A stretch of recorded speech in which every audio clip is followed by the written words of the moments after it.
We're talking about specific cases where the IE ratio is important, okay? And we talked about the bronchoconstricted or obstructed patients, okay?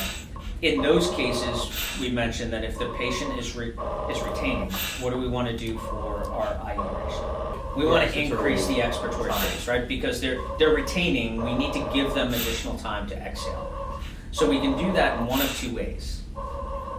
First, we can do the IE ratio, like we said, right? So you change the IE ratio from 1 to 2.5 to 1 to 4, right? That forces a proportional exhalation longer, an exhalation phase that's longer. What's the other way that we can accomplish that? And we should use the two together, actually. No? Great. So now here's the thing, right? Your IE ratio and your I time are dependent upon rate. Right? If I have an IE ratio of 1 to 2.5 and my rate is 12, I've got a lot of flexibility for how long that breath takes and how long that exhalation phase can be. If my rate's 30, I've got 2 seconds to work with. That means that my inhalation phase is going to be 1 to 4. That means my I time is going to be like 0.3, and my exhalation phase is only going to be maybe 0.6. My exhalation phase is going to be 1.2 or 1.4, right? You're talking smaller numbers. Your rate is going to directly control how long you have for that exhalation phase as well. So if you have an obstructive patient, that's why if you look here at our protocol, the obstructive strategy is to not only adjust your IE ratio, but also to bring your rate down. Because when you bring your rate down, and now think about what you would do with a BVM, right? You have that bronchoconstricted patient that you're ventilating, right? And you're ventilating with a VVM. What happens if you ventilate too fast? They retain, they air trap, right? So what do you do to fix that? Breathe slower. You breathe slower, right? Like so, yeah. All we're doing is telling the machine to do exactly what we would do for that patient with a BVM, right? We're just telling it to do it regularly. Make sense? Yeah. Okay. So how are we going to identify when a patient retains like that, right? And they air trap.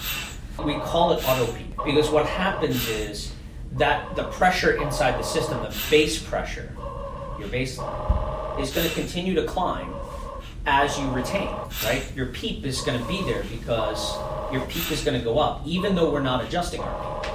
Okay, that's auto peak. That's the bronchoconstricted patient that's not having enough time to offload before we give them the next breath. So we're going to be able to identify that patient far more easily with this than we would with our BVM. How would we identify?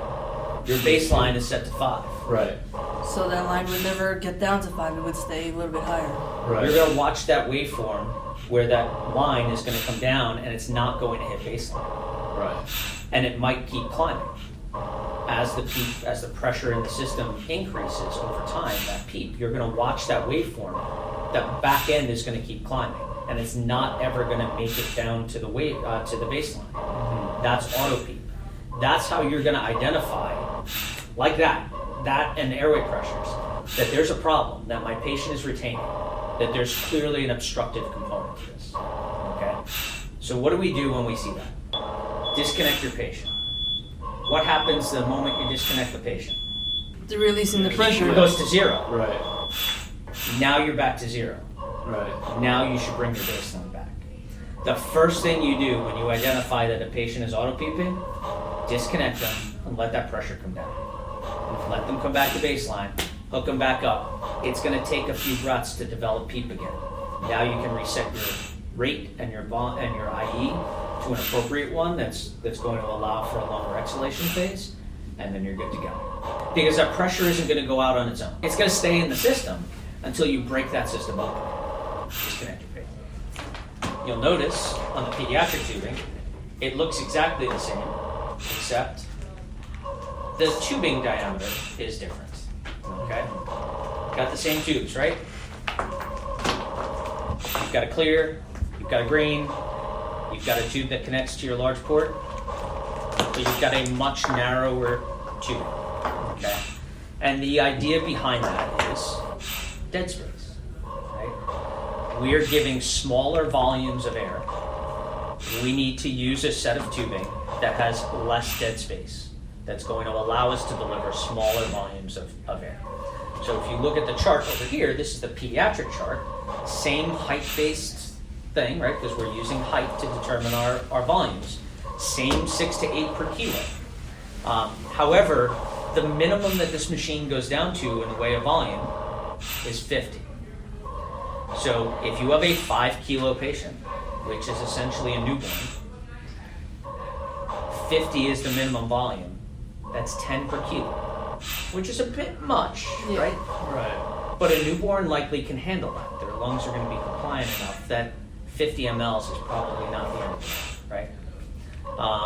That's why 5, 6, and 7 are all about the same, right? Just because we can't go any lower.